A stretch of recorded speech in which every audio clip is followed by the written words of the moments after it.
Welcome back to our latest explainer. We're jumping right in today because what we're unpacking is honestly just extraordinary. It really pushes the boundaries of what we understand about human connection. We are digging into the findings from Project Resonance, Rooted in the Heart. It is so fascinating.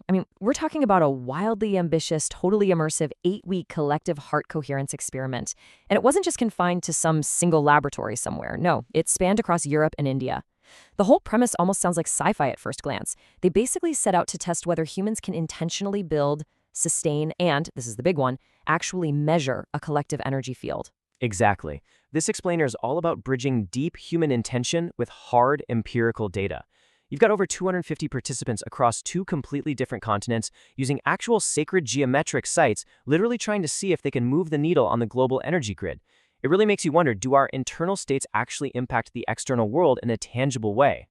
Right. And that brings us straight to the core research question driving this whole thing. Can a collective, coherent field be intentionally built? Now, for a really long time, the idea of tracking collective energy or measuring vibes, it felt like trying to measure the unmeasurable. You can't exactly stick a thermometer in the air and read human harmony, right? Yeah, exactly. The scientific community has historically been super skeptical about this stuff because it just feels so subjective. But what this project proposes is that, well, you actually can measure it. You just need the right instruments and methodology. It's all about tapping into the incredible power of human intention. When hundreds of people share a regulated, deeply coherent emotional state at the exact same time, they aren't just sitting in their living rooms feeling good in isolation. They're actively generating a measurable energy field. So how does human intention actually interact with what they call the unified heart field in practice? Honestly, the best way to think about it is like your home Wi-Fi network. I absolutely love this analogy. It takes this massive, esoteric concept and makes it instantly click. Right, it works so perfectly here. So, in this experiment, the physical sacred sites they used, like these massive pyramids and ancient caves, they act as the hardware. They are the routers of the system. But as we all know, a router is basically just a plastic box without internet data passing through it.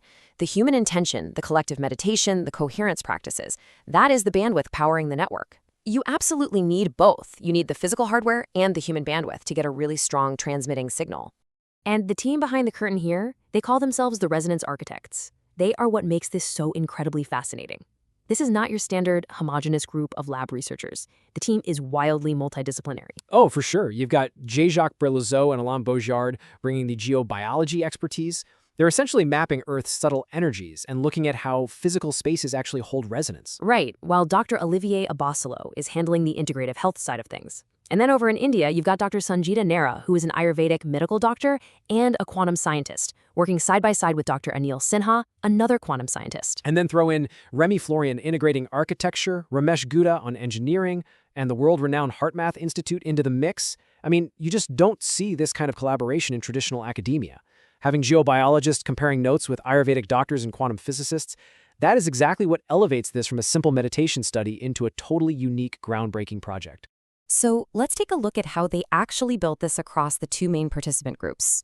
We had two very distinct geographic cohorts synchronizing their rhythms for 8 straight weeks. On the European side, there were over 50 highly dedicated participants.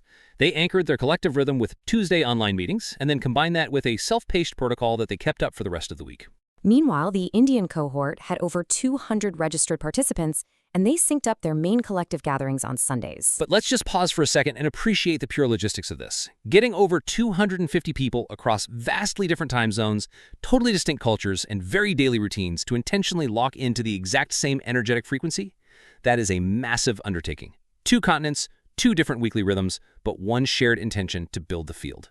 And here is where the science gets super innovative.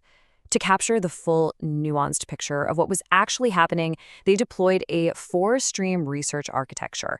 They definitely did not just rely on one single metric or a basic survey. No, they layered it so beautifully. They measured the macro field, the global Wi-Fi network, if we're keeping that analogy, using European sacred energy measurements, which they call BSC. And just to clarify, BSC is a metric used to track the geobiological energy baseline of a physical space. Then they paired that with continuous random number generator, or RNG, tracking in India to measure anomalies in the quantum field. Exactly. And then they took those macrometrics and layered them with the micro impact, meaning how did this global energy actually affect the individual human beings involved? They tracked well-being outcomes in Europe through really rigorous surveys and conducted deep bioenergetic evaluations in India. It is quite literally macroenergy meeting microbiology happening in real time.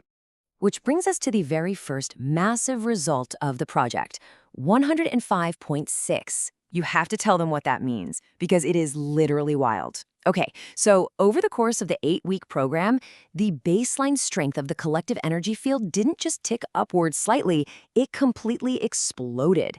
It didn't just grow by a mere 105%, it grew to a staggering 105.6 times its original baseline strength. That number is genuinely jaw-dropping. It proves that collective coherence compounds. We're not just talking about a slight bump in a room's mood here, it is an exponential magnification of measurable field strength. Basically, when people synchronize, the energy multiplies. And when you track the field envelope over those 8 weeks using the European BSC measurements, you can see the growth is incredibly nonlinear. The energy spikes super aggressively, especially around major integrations at those physical sacred sites we talked about earlier. But you know what really stands out to me here? There are absolutely zero reversals in the data. Think about that. Week after week, the energy field never dropped back down to its starting point. It held its ground entirely. Exactly. And even more fascinating, the field actually continued to rise even after the formal program officially ended on June 21st. The network just stayed online and kept getting stronger. It proves that once the field is established, it completely gains a momentum of its own. Now, while Europe tracked the sheer strength of the field, India's random number generators were tracking how the field actually organized itself, and they discovered 3 distinct internal rhythms, which they categorized using some really beautiful traditional terminology that we can easily ground right back into the data. Oh, walk us through that. It's so cool. Okay, so the outer layer is manas. Think of this as the fast regulatory rhythm. It's the moment-to-moment attention and stabilization of the field. Beneath that, you have prana, which represents active mobilization and the actual transmission of the energy. And then, at the very core, is buddhi. This is the deep, adaptive reorganization layer. So the data wasn't just a bunch of random noise. It actually showed a complex, living system breathing, activating, and deeply reorganizing itself from the inside out. But amidst all this talk of random number generators, internal field rhythms, and quantum fluctuations, it is so absolutely crucial we don't lose sight of the human element in the data. There's this quote from a participant named Joke that really captures the true essence of the experience. They said, "Brilliant work, evaluation, and conclusions. A big thank you. Wonderful to see that we are all contributing to this collective, coherent field." I love that. It completely regrounds all this high-level physics back into profound, genuine human joy. These participants weren't just data points feeding some machine. They actively felt the connection. They felt the profound piece of contributing to something much, much larger than themselves. And that feeling of joy and connection, it translated into hard, measurable well-being stats. When you look at the micro-impact in the European cohort, the results are just phenomenal. Out of 19 tracked physical, emotional, and cognitive parameters, 17 of them moved in a significantly favorable direction, which is a massive shift for just an 8-week window. Right! We're seeing clear, statistically significant spikes in general condition, self-esteem, and a really deep sense of spiritual connection. And if you're wondering what a spike in spiritual connection or general condition actually looks like for a normal person on, say, a random Tuesday morning, it means waking up and actually feeling resilient instead of completely overwhelmed. It means navigating your daily stress with a grounded clarity. The practice of building the field objectively made people's day-to-day lives so much better. Now, over in India, they measured the micro-impact quite differently. And I have to say, there is something kind of humorous yet brilliantly quirky about pairing high-tech random number generators, tracking quantum consciousness, with taking close-up pictures of people's tongues. I know. It almost sounds like a punchline. But Jiva Pariksha, or Ayurvedic tongue analysis, is actually a profoundly sophisticated diagnostic tool. I mean, it's been used for thousands of years. It really is, and the team took it very seriously. They used this meticulous 5-layer framework to evaluate the participants' bioenergetics.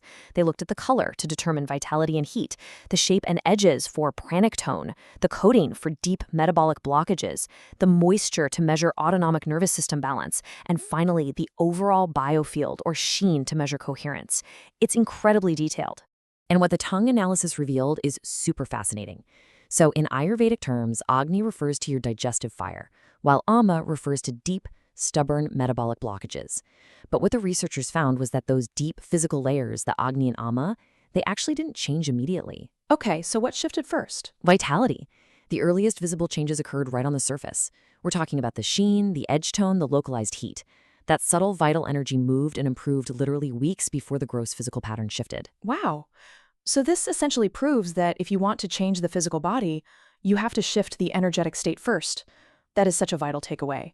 Healing and coherence absolutely start in the subtle layers before they ever manifest in the dense physical body.